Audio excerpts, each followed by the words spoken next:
ನಾವೆಲ್ಲ ಪ್ಲಾನ್ ಮಾಡಿದೀವಿ. ನೋಡೋಣ, 5,000 ಯೂನಿಫಾರ್ಮ್ ವ್ಯವಸ್ಥೆ ಮಾಡ್ಲಿಕ್ಕೋಸ್ಕರ ಒದ್ದಾಡ್ತಾ ಇದೀವಿ. ಅದು ನಿಮ್ಮೆಲ್ಲ ಅದೇನೇ ಬಂದ್ರು ನಿಮ್ಮಿಂದ ಬಂದಂಗಾಗುತ್ತೆ.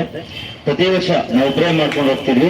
ಈ ವರ್ಷದಿಂದ 5 ಸಂಘಟನೆಗಳು ಬೆಂಗಳೂರಿನ ಮೂಲೆಯನ್ನು ಸಹ ಚಾಲಕರ ದಿನಾಚರಣೆ ಯಾವುದು ಅಂದ್ರೆ ಶಂಕರನಾಗ್ ಅವ್ರ ದಿನಾಚರಣೆ ಅಂತ ಆಗ್ಬೇಕು, ಅವರ ಹುಟ್ಟುಹಬ್ಬ ಅಂತ ಆಗ್ಬೇಕು. ಮತ್ತೆ ಇನ್ನ 1-2-3 ಸಂಘಟನೆಯವರು ಶ್ರೀಕೃಷ್ಣ ಪರಮಾತ್ಮ ಹುಟ್ಟಿದ ದಿನ ಚಾಲಕ ದಿನಾಚರಣೆ ಮಾಡೋಣ ಅಂತೇಳಿ ಸರ್ಕಾರಕ್ಕೆ ಮನವಿ ಕೊಡ್ತಾವ್ರೆ.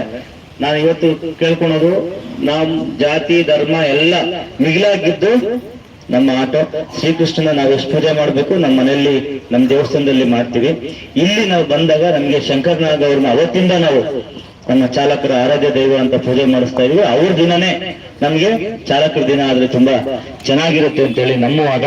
ಆದ್ರಿಂದ ಈ ವರ್ಷ ಶಂಕರನಾಗ್ ಅವರ ಏನು ಹುಟ್ಟುಹಬ್ಬ ಆಚರಿಸ್ತೀವಿ, ಇವತ್ತಿಂದನೇ ಪ್ರತಿಯೊಬ್ಬರ ವಾಟ್ಸಪ್ ಫೇಸ್ಬುಕ್ ಎಲ್ಲಾ ಕಡೆ ಆಟೋ ಚಾಲಕರ ದಿನಾಚರಣೆ ಅನ್ನೋದು ಎಲ್ಲಾ ಕಡೆ ಹೋದಾಗ ಏನಾಗುತ್ತೆ, ಸರ್ಕಾರನೇ ಆಟೋಮೆಟಿಕ್ ಆಗಿ ಸರ್ಕಾರ ಮಾಡದೆ ಹೋದ್ರು ಚಾಲಕರೇ ಮಾಡ್ಕೋತಾರೆ ಅಂತೇಳಿ ಆಗ್ಲೇ ಬಂದಿದೆ.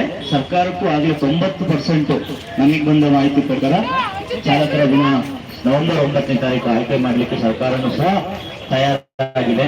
ಆದ್ರಿಂದ ನಾವೆಲ್ಲ ನಮ್ಮ ಚಾಲಕ ಬಂಧುಗಳು ಇದ್ರ ಬಗ್ಗೆ ಸೂಕ್ತವಾದ ಗಮನ ಹರಿಸಿ, ನಿಮ್ದೇನಾದ್ರೂ ಸಲಹೆ ಇದ್ರೆ ದಯವಿಟ್ಟು ಬರ್ಕೊಡಿ. ಫಂಕ್ಷನ್ ಅದ್ ಸರಿ ಅಂತ ಮುಂಚೆ ನೀವೇನಾದ್ರೂ ಕೊಟ್ರೆ ಆಗುತ್ತೆ. ಅತೀಕ್ ಅವ್ರು ಬಂದ್ರೆ ಚೆನ್ನಾಗಿತ್ತು. ಈ ವರ್ಷ ಡ್ರಗ್ಸ್ ವಿರುದ್ಧ ಏನು ಸುಮಾರು ಕಡೆ ನೋಡಿರ್ತೀರಾ, ಈ ಮೂವಿಗಳೆಲ್ಲ ಬರ್ತಾ ಇದಾವೆ. ಇವಾಗ ಡ್ರಗ್ಸ್ ವಿರುದ್ಧ ಈ ಆಟೋ ಚಾಲಕರ ದಿನಾಚರಣೆ ನಾವು ಮೀಸಲಿಡಬೇಕು ಅಂತ ಹೇಳಿ ಅನ್ಕೊಂಡಿದೀವಿ. ಪೊಲೀಸ್ ಕಮಿಷನರ್ನ ಕರೆಸಿ ಡ್ರಗ್ಸ್ ಬೆಂಗಳೂರಿನಲ್ಲಿ ಯಾವುದೇ ಒಂದು ಡ್ರಗ್ಸ್ ನ ಎಲ್ಲಾದ್ರೂ ವ್ಯಾಪಾರ ಆಗ್ತಾ ಇದ್ರೆ, ಇನ್ನೊಂದು ಮಕ್ಕಳು ತಗೋತಾ ಇದ್ರೆ, ನಾವು ಸ್ವಯಂ ಪ್ರೇರಿತವಾಗಿ ಪೊಲೀಸರ ಜೊತೆ ಸೇರಿ ಕೆಲಸ ಮಾಡಿ ಬೆಂಗಳೂರಿನ ಡ್ರಗ್ಸ್ ಮುಕ್ತ ಮಾಡ್ಲಿಕ್ಕೆ ನಮ್ಮ ಚಾಲಕರು ಕೈ ಜೋಡಿಸ್ತೀವಿ ಅಂತೇಳಿ ಮಾತು ಕೊಟ್ಟಿದ್ದೀವಿ. ಅದು ಈ ವರ್ಷದ ಚಾಲಕರ ದಿನ ವಿಶೇಷ. ಇನ್ನೊಂದು ವಿಶೇಷ ಅಂದ್ರೆ ಎಲ್ಲರಿಗೂ ಗೊತ್ತು, ನಾವು ನಮ್ಮ 7 ಜನ ಚಾಲಕರಿಗೆ ಚಿನ್ನದ ಪತ್ರ ಕೊಡೋದು ಅದೊಂದು ವಿಶೇಷ. ಅದ್ರ ಜೊತೆಗೆ ಈ ಕಾನ್ಸೆಪ್ಟ್ ನ ತಗೊಂಡು ಬಂದಿದ್ದೀವಿ.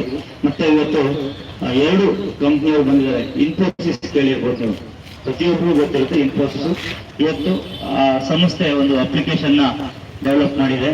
ಅವರು ಬೆಂಗಳೂರಿನಲ್ಲಿ ಸುಮಾರು ಜನ ಹೇಳ್ತಾರೆ ಪೀಸ್ ಆಟೋ, ಅದು ಇದು ಪೀಸ್ ಆಟೋ ಅಂದ್ರೆ ಇದು ಏನಕ್ಕೆ ನಮ್ಮ ಹುಡ್ಕೊಂಡು ಬರ್ತಾರೆ. ನಮ್ಮಲ್ಲಿರುವಂತಹ ಪ್ರಾಮಾಣಿಕ ಚಾಲಕರು ಎಲ್ಲಿವರೆಗೂ ಇರ್ತಾರೆ ಅಲ್ಲಿವರೆಗೂ ಬೆಂಗಳೂರಿನಲ್ಲಿ ಯಾರೇ ಒಂದು ಅಪ್ಲಿಕೇಶನ್ ತಯಾರು ಏನೇ ಒಂದು ಮಾಡಿದ್ರು ಮೊದಲು ನಮ್ಮ ಹತ್ರ ಹುಡ್ಕೊಂಡು ಬರ್ತಾರೆ. ಇವತ್ತು ಇನ್ಫೋಸಿಸ್ ಇಂದ ಗಣೇಶ್ ಅವರು ಬಂದಿದ್ದಾರೆ.